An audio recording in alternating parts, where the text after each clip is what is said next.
成立する？するでしょ。絶交しよう。え？ユウの夢を応援したいって気持ちはキスしたりエッチするための手段なの？する？ユウの彼女になる人にはこの関係を認めてほしい。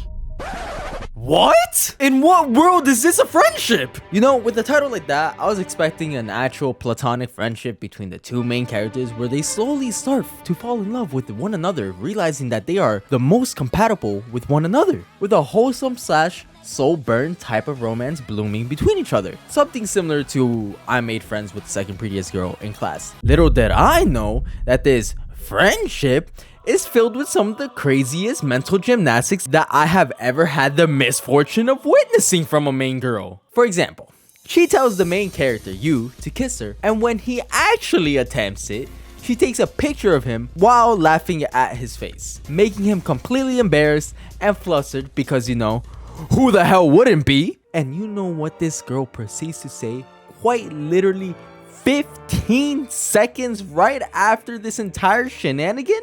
I gave you the green lights, so do already. Huh? What do you mean green light? If that was a green light, then I must be fucking colorblind because all I see is the red flag that this bitch is waving around. Clinging onto you like this? Nah, bro. It's all platonic, man. Don't make it weird. Gets extremely pissed because you is hanging out and giving time to the girl that she set him up with because she wanted to see him flustered and didn't think Enomoto as a threat. Nah, bro, I just wanted some attention, man. Bros can't yearn for each other platonically no more. And to top it all off, her entire personality is dog shit, as she sees no problems with manipulating others just for entertainment. And not once does she get punished, but rather gets fucking awarded because you might as well be a doormat the way he lets Himari step all over him while proceeding to thank her. I don't know about you guys, but if a girl ever clinged onto me like this while urging me to kiss her just to say, JK bro, it was all platonic, I would start questioning, oh maybe, just maybe, she might be the devil's spawn herself. Sure, it would take my entire 2 brain cells up there to connect the dots, but like, I would eventually get it. This dude has none. He never gets it. He is so in love with her that those red flags might as well be capes as he just rams straight into them. He's always letting her have her way. She wants to move away to Tokyo in order to force you into begging her to say, shit, when's the next train, homeboy? We out. She dumps water all over you because you decided to listen to her idea to make this other girl your model for your product since she is unable to vocalize any of her feelings. So are you still available to meet up for tomorrow or like, bro, what are we doing? This has to be the lowest anyone's willing to go for someone.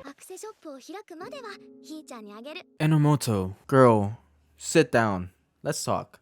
So run me through it again. You guys meet up as kids and become each other's childhood crushes. Then years later, you encounter one another, reigniting that same spark that you once had. Despite his best friend obviously liking him too, you decide to go for it because unlike her, you're actually in touch with your emotions and is able to vocalize them directly. You proceed to get rejected a numerous amount of times, and instead of moving on to someone that would actually give a fuck about your feelings, we instead help the dude meet up and get together with Himari?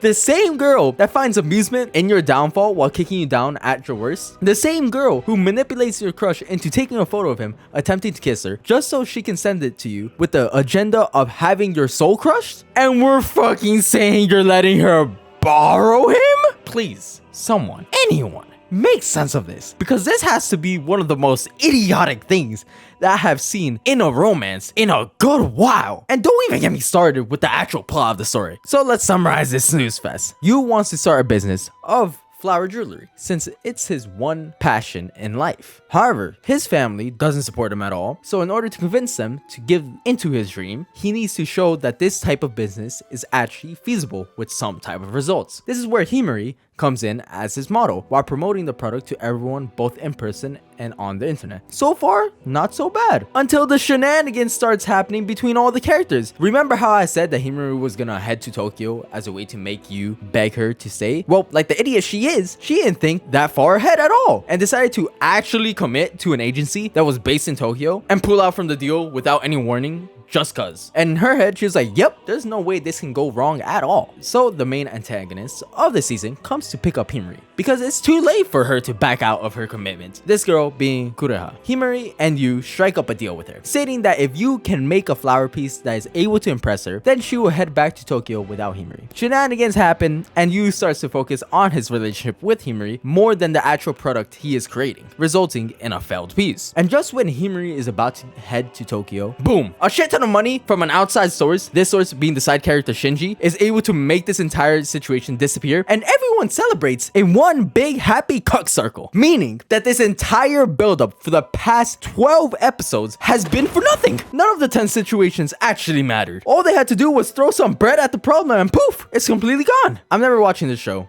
or any of the content from this series ever again. I just can't handle that many skull thrusts in one sitting, man. I just can't. At least the opening is pretty catchy, I guess.